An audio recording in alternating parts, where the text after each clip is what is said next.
into the game, find out what we're dealing with. Team Alternate attacks against Virtus.Pro. The good thing is, though, I'm not alone in this cast. I do have a caster with me. Skim, what's going on, man?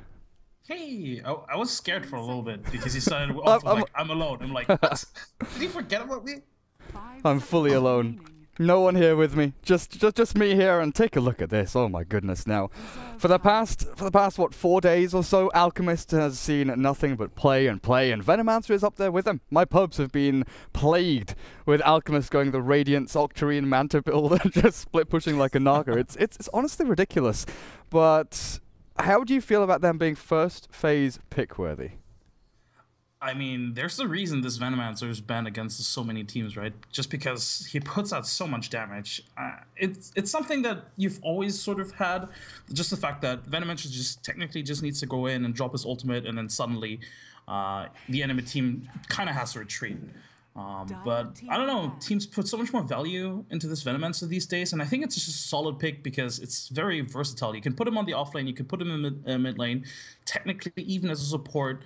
And with the Alchemist together, you can just drop in Aghanims anytime you want. So that makes him even more valuable, or sort of like viable as a support or an offlaner. So I think this is actually a pretty good opener. Yeah, it feels kind of like the Lina of not even just the previous patch, but the start of this patch as well, where Lina was picked because, you know, she could be played aggro tri-lane, mid support, anything like that, and Venomancer kind of fits the bill in that regard. Venomancer is also very good at really controlling these team fights, like you said, with that Poison Nova, just jumping in, throwing it out, and you're not really limited by too much. You know, you don't necessarily need a lot of farm.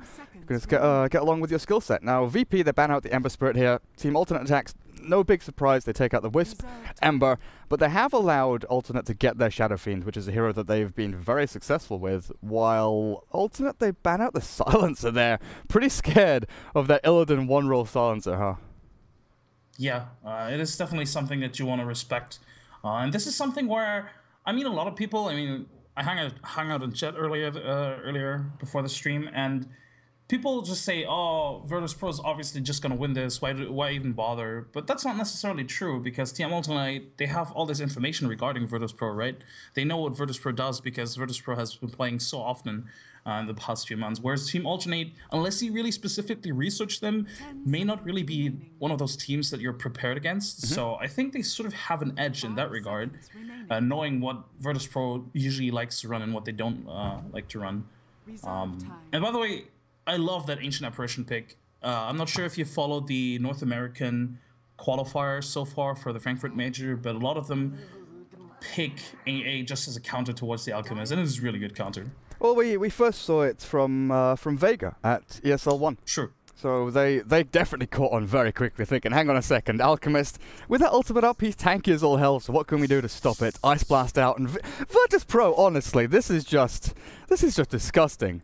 We talk about meta picks all the time. You know, previously it was Sniper Troll Jug, and then it was Lina Leshrac and whatever else. Now it's Broodmother, Alchemist, Venomancer, and VP get all three. Jeez, they ban out the Clockwork, so no good initiation there. Kind of interesting though, even with the Broodmother, you know, Spirling's able to block out, but that's mainly because of the combo you can throw out with the Hook Shot, Ice Blast, and it used to be this big combo that a lot of Chinese teams used to run, was Clockwork, AA, and then like a Queen of Pain, where you just go around, you're able to set up kills across the map with, you know, just a couple of heroes, but okay. Ice Blast to stop the Alchemist healing up, minus armor from Slardar, because, you know, Alk doesn't have great armor or survivability on his own, and VP, Naga Siren.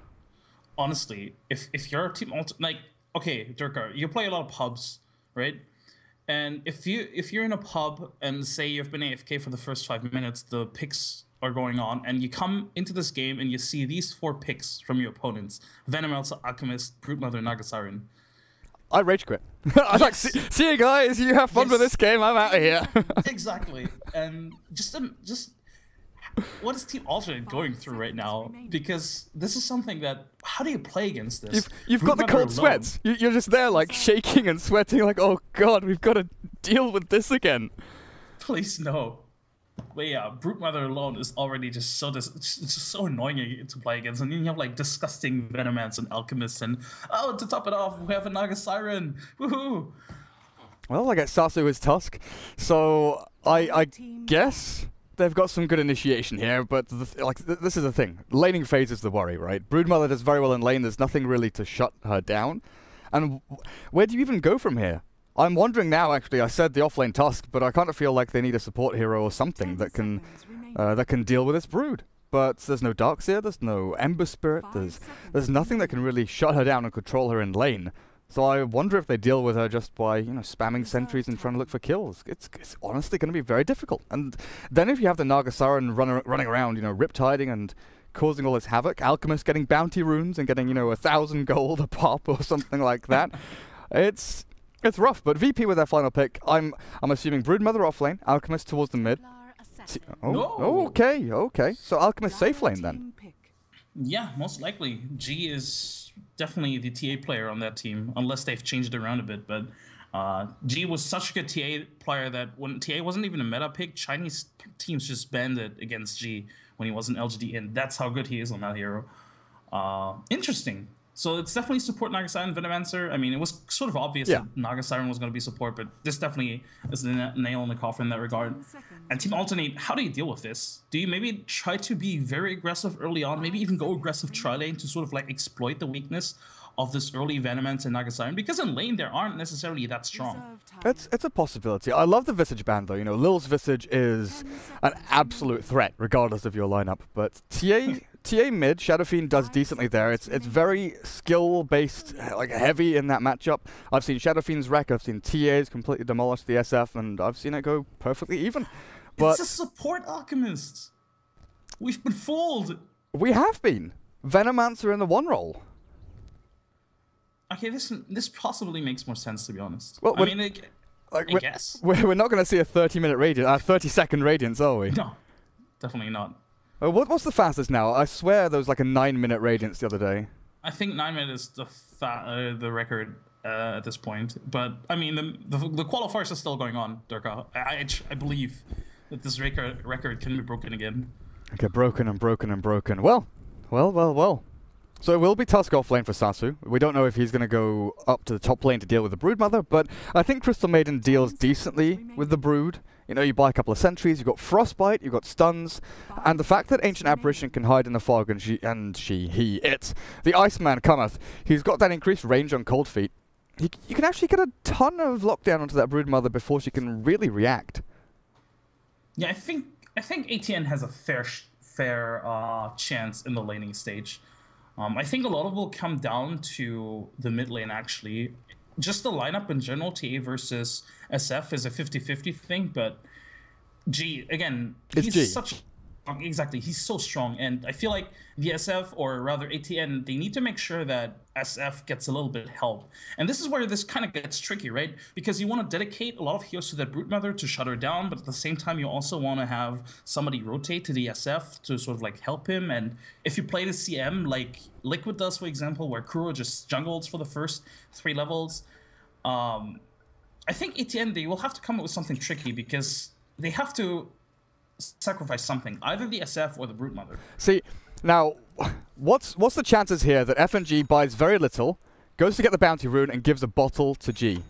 Oh, he's actually doing it. I think this is a legit strat. Good call, yeah.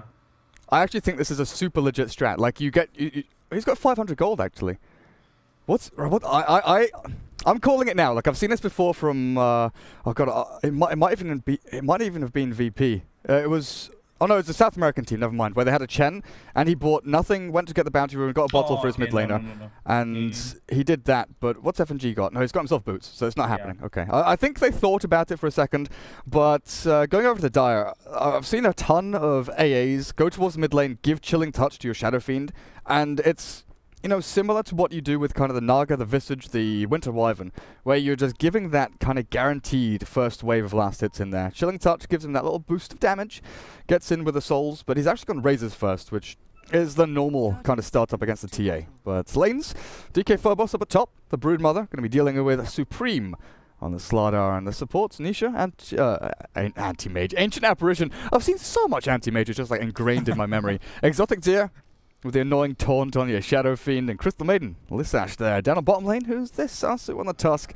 Going to be trying to contest this bot rune spot, but I don't think it's happening. G on the Temporal Assassin. Lil playing in Naga Siren. And Illidan with the Venomancer, with a Wraithband recipe. I wonder what kind of build he's going into. FNG on your Alchemist, and that wraps it up. But Observer Wards, what have we got so far? Dire, one pretty deep over on the Radiant side in the jungle, and Radiant actually watching across at the middle lane, one up on this high ground. So I wonder what they're going to be looking for here. Maybe movements in from the CM, smokes from the AA, things like that, because G, susceptible early on definitely to these roams and ganks and things like that. DK Phobos, I know that a ton of the CIS players have been getting coaching and stuff in Broodmother, and it's definitely been paying off. Oh yeah, for sure.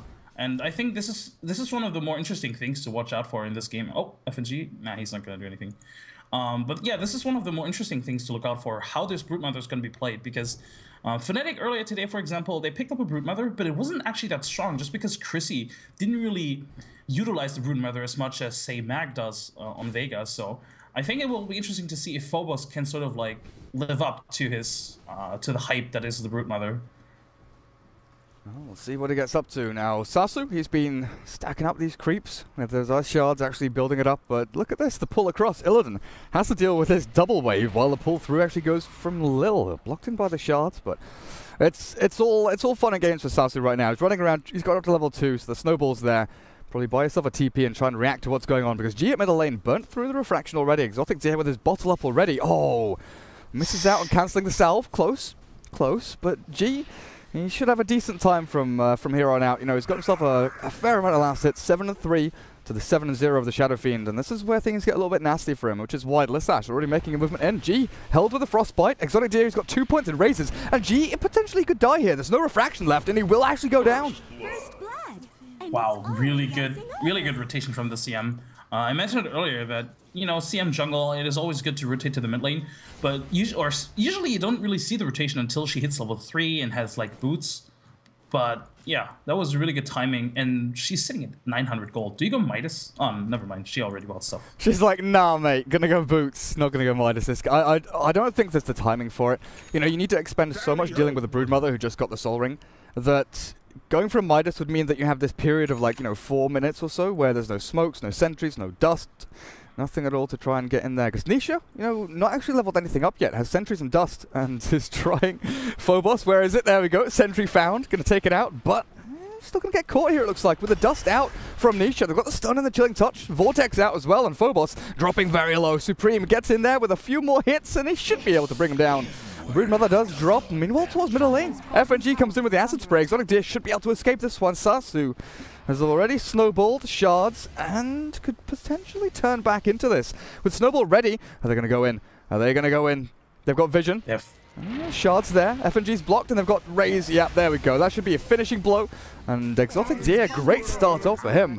Boots, bottle, 500 gold, and Sasu moving off from the bottom lane, hits level 3.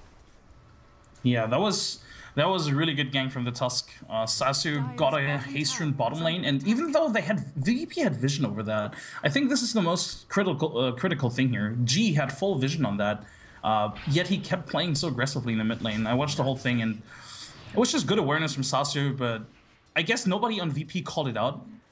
It just seemed like nobody was actually aware of it, even though they should have been. So that's pretty unfortunate, and something that I'm not sure if we've pointed it out, but FNG, he's just ancient. He's just farming the ancients with his acid spray. Oh my goodness. Oh no, not this again. Oh, back in the day, you know, we used to see oh god, who was it? Phonic offlane Wind Ranger would go Ancients. We saw Medusa Ancients, Necro Ancients. Thanks, Leaf Eater, for that lovely little thing. But Alchemist Ancients, I guess it follows the same kind of thing. Physical damage from the acid spray, go into a Midas, build yourself up. One thing that I think is really worthwhile pointing out, net worth of the Shadow Fiend is 2k. But you look at the last hits and it just doesn't match up. It's these 2 kills. The kill and the 2 assists he's got, killing off this G Templar Assassin. G is, you know, you look at the lane in a vacuum, G is outplaying, right? G is dominating the lane, he's out-last-hitting, he's out-harassing, he's crushing the Shadow Fiend, but, like you mentioned early on, the rotation's in. Crystal Maiden, Lissash, actually stacking up camps as well for your SF, getting herself up a decent amount of levels. Bot lane, though, is something we've not really looked at too much. Illidan down here with the little Plague Wards, getting a good amount of damage onto this tower. And now Sasu, actually held in place a little bit, slowed down by the Gale, chased, and FNG comes in. He's only level 1, so there's no stun, but you've still got the damage from that damage over time. Snowball. What else can you do, though? No shards. Illidan It'll be okay to run himself away, and they get themselves a kill on the Tusk down at bot, and this should be a tier 1 tower. It was such an awkward kill that they just ran him down because they didn't have a disable. Oh my god, that poor Tusk.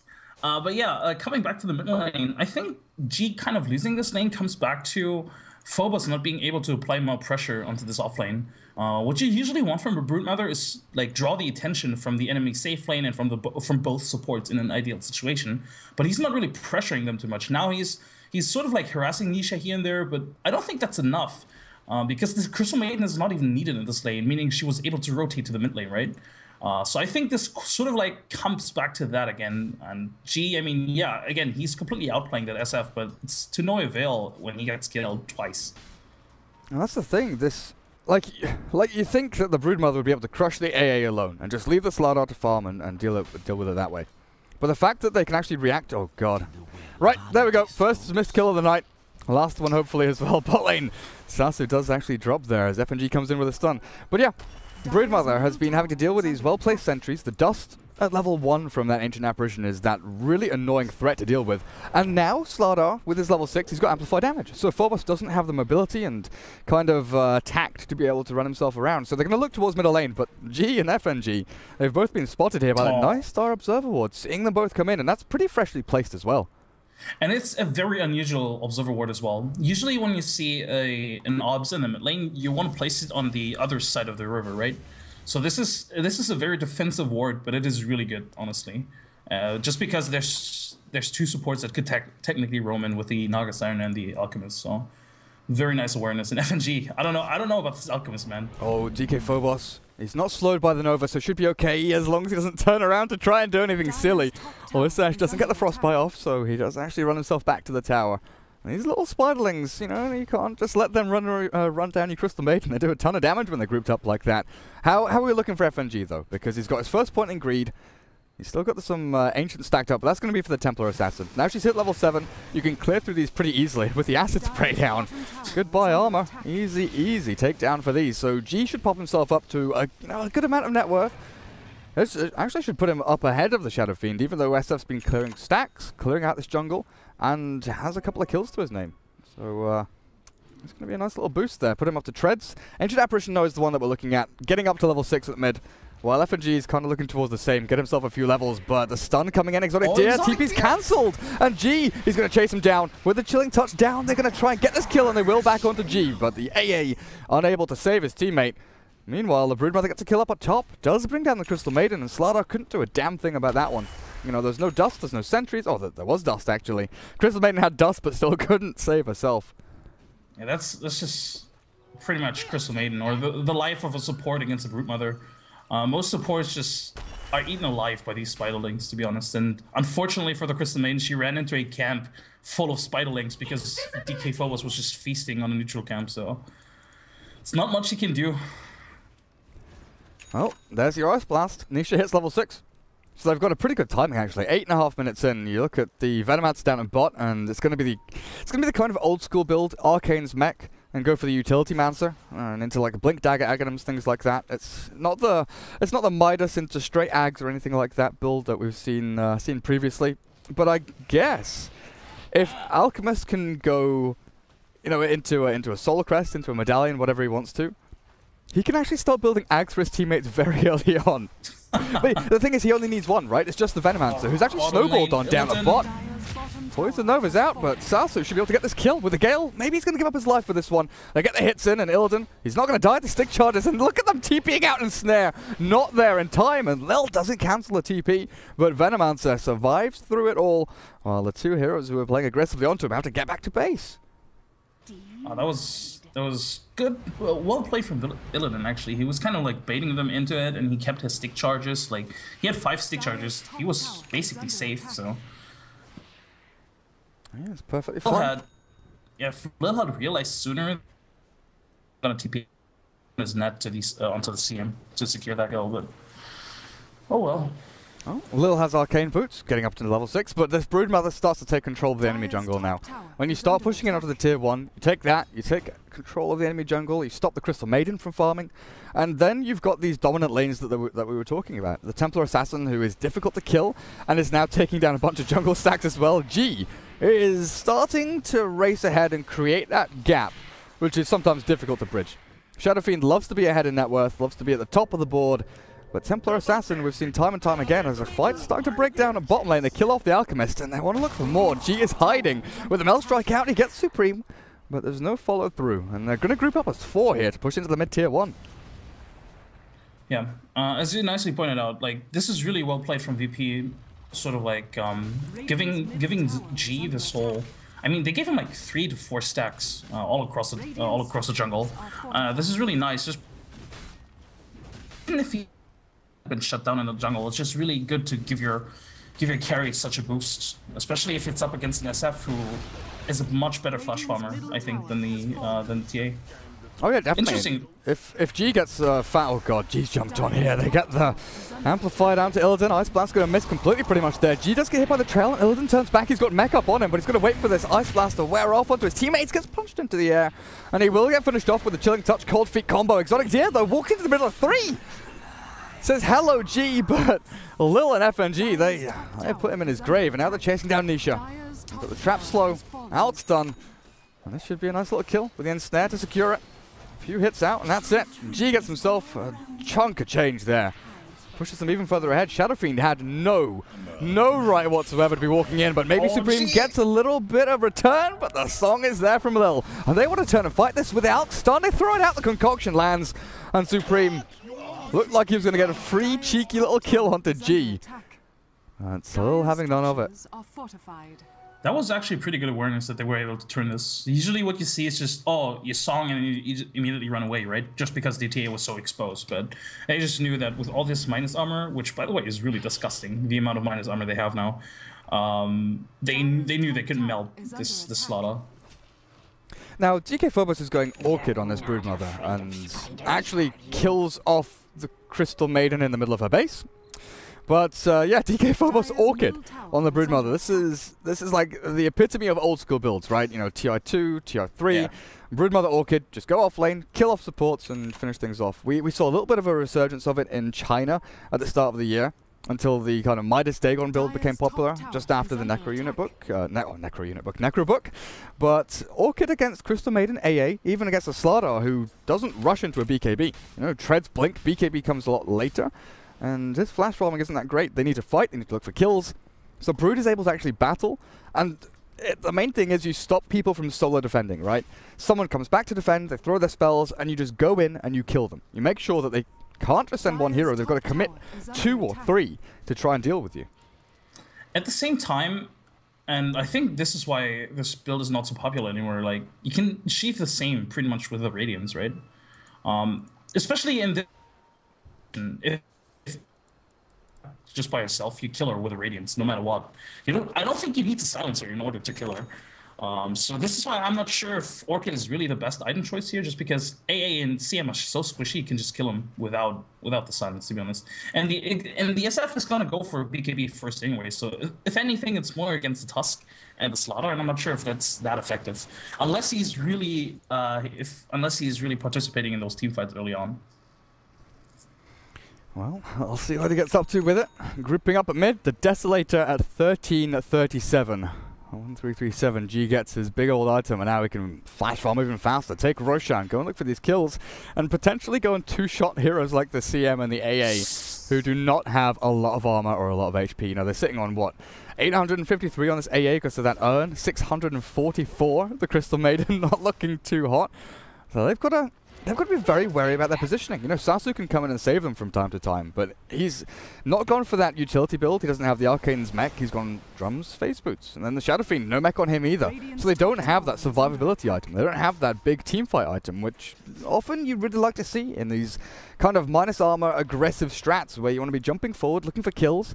Ice Blast, gonna fly out to the Spiderlings, but DK Phobos, he's already pretty safe and out of there. Oh god, they jumped in on the AA. I thought maybe they'd catch the Broodmother, but it's the ancient apparition that's actually found. And now this is where the Broodmother pick is really paying off. I mean, it didn't really do too much in the landing stage, I feel, but it just drew the attention of like 3 to 4 heroes even. So this Broodmother is so annoying to deal with, and they can't even kill those Spiderlings unless it's an SF up there. So what do you do if you're ATN right now? I honestly don't know. I honestly don't know where you go with this. Because GK Phobos is such an annoying hero up at top. You've got to commit like 5. Honestly, you've got to commit 5 heroes to go and kill him. So Roshan's just been taken. TA has that, and you're walking into this fight. Supreme gets it. He just dies, obliterated, and the rest of the team fight's not going to go any better. With Lil on the front lines, the Requiem does very little with the stick charge cancelling out the freezing field, and G, he wants to kill them all. He wants to kill them all. Melt Strike, there's 1, here's 2, and there's 3. Lissash, the pretty much last man standing. Crystal Maiden, the little frail woman.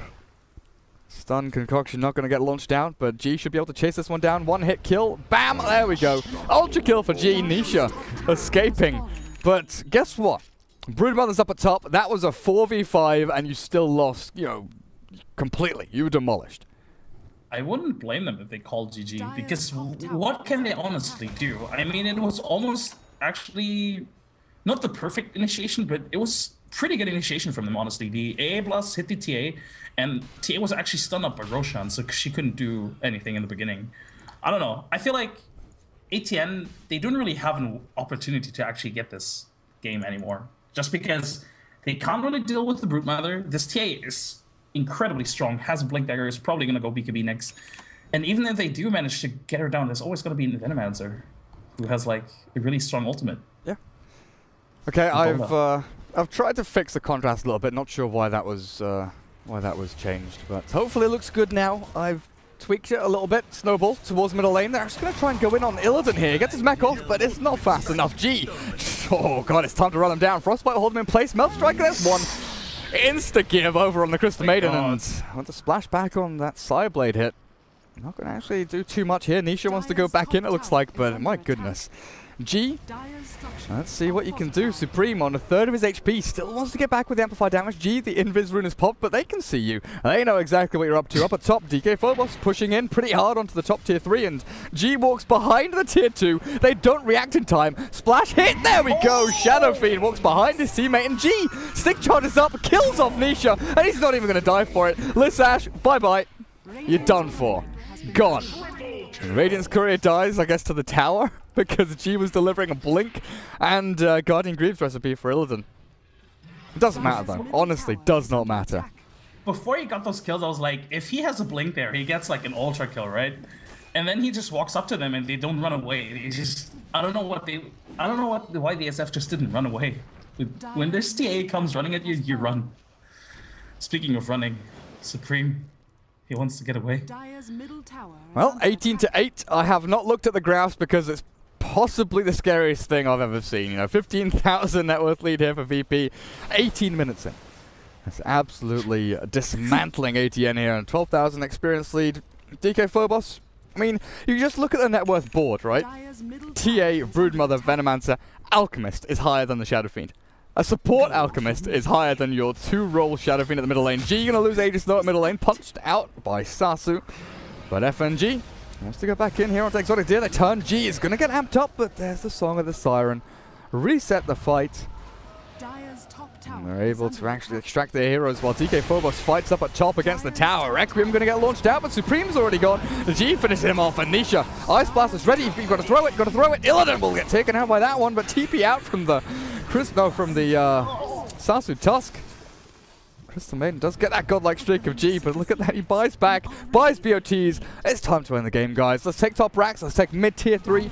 Everything is going to get finished off here in the next couple of minutes, guys. Sasu, Lissash, Nisha, you're getting killed off by the Orchid and the Spiderlings. As G buys back and possibly in a rough situation here. As Sasu, nope. Locks him down, but there's no damage to actually kill him off. And top racks gonna drop here as Team Alternate scrambling to try and defend. The Spiderlings chasing them. There's no initiation tools. How do they get into this fight? G will get his refraction pop there, but Lissash is dead. Crystal Maiden under the power of the Spiderlings taken out, and now the chase is on.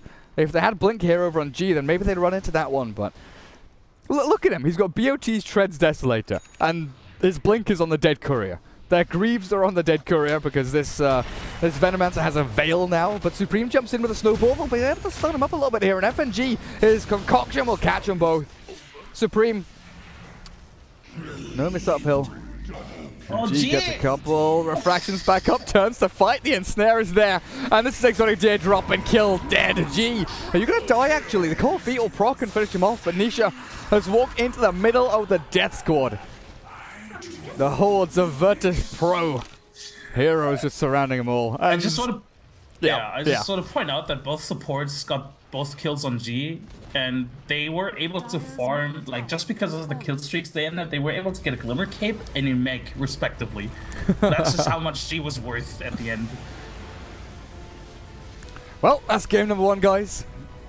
Virtus.Pro definitely turning on the style there against Alternate, but, you know, it wasn't bad. Alternate actually did very well in the laning phase, which, you know, I was surprised by it. I don't know about you, but I thought Virtus.Pro would have a very firm grasp on laning phase and really just, you know, from start to finish, demolish.